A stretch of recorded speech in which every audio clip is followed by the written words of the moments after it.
Hola, hoy haremos budín, así que veamos cómo se hace.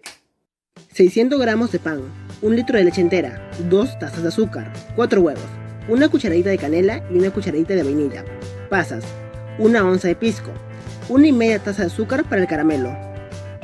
Bien, lo primero que haremos será cortar nuestro pan. Puedes usar cualquier pan, puedes usar pan de yema, pan árabe o francés. Bien, generalmente el budín se hace con panes antiguos, panes de la semana. Yo acá estoy usando pan árabe, de yema y un poquito de francés.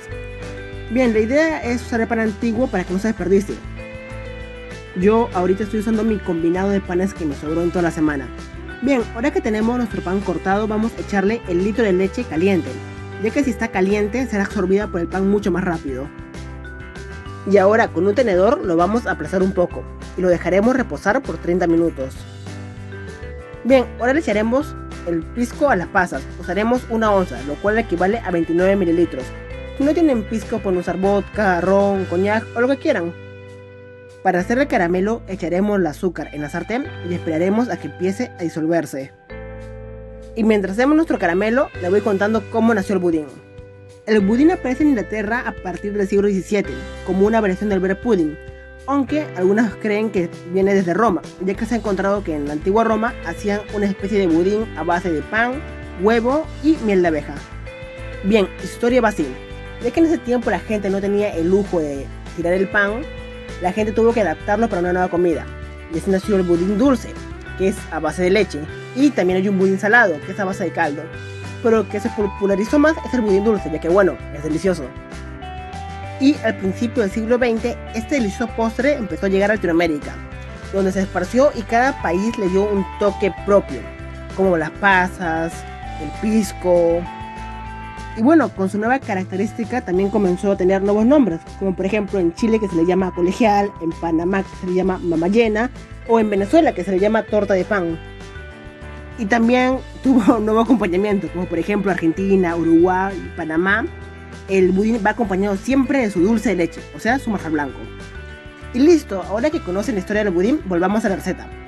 Bien, ahora nuestro caramelo, una vez esté listo, así de líquido, bien, deben manejarlo con mucho cuidado, ya que recuerden que el caramelo es un elemento, es algo un poco peligroso, porque si te cae en la piel no solo te va a quemar, se va a pegar y cuando lo sacas te va a desprender la piel. Sí, es eso, son un poco creepy. Ya, pero manéjenlo con mucho cuidado. Ahora que saben la advertencia, lo agregan al molde directo y luego lo van a esparcir.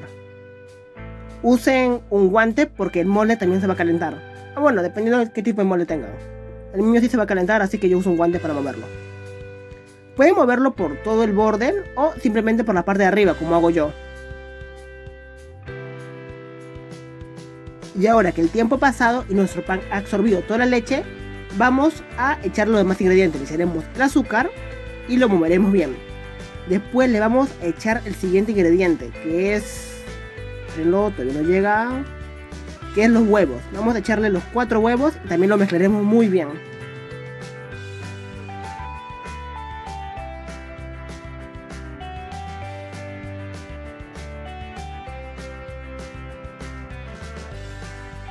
Y ahora le echaremos la canela y la esencia de vainilla.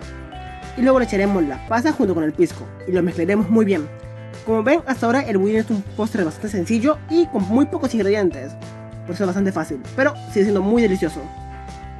Y ahora echaremos nuestro budín en su molde que ya tiene el caramelo. Y no se olviden que el budín se debe hacer a baño María, por eso hay un molde abajo, pero el agua se pone cuando ya está en el horno, para que no te vayas quemando. Colocamos en el horno a 180 grados por 40 a 60 minutos. Vemos que tenga ya consistencia el budín, que ya no esté así todo aguado como hace un rato que era la masa. Bien, esperamos a que el budín se enfríe y para desmoldarlos aquí le tengo un tip. Pasamos el cuchillo alrededor y lo ponemos en agua caliente de nuevo para que el caramelo de abajo se derrita de nuevo. Y lo volteamos y podemos desmoldarlo tranquilamente. Y bueno, mientras mi budín modela sensualmente, no se olviden de darle like, suscribirse, dejar un comentario y visitar la página de Facebook del Mago de la Cocina, donde subo bastante curiosidades gastronómicas y muchas recetas. Bueno, eso sería todo. Bye.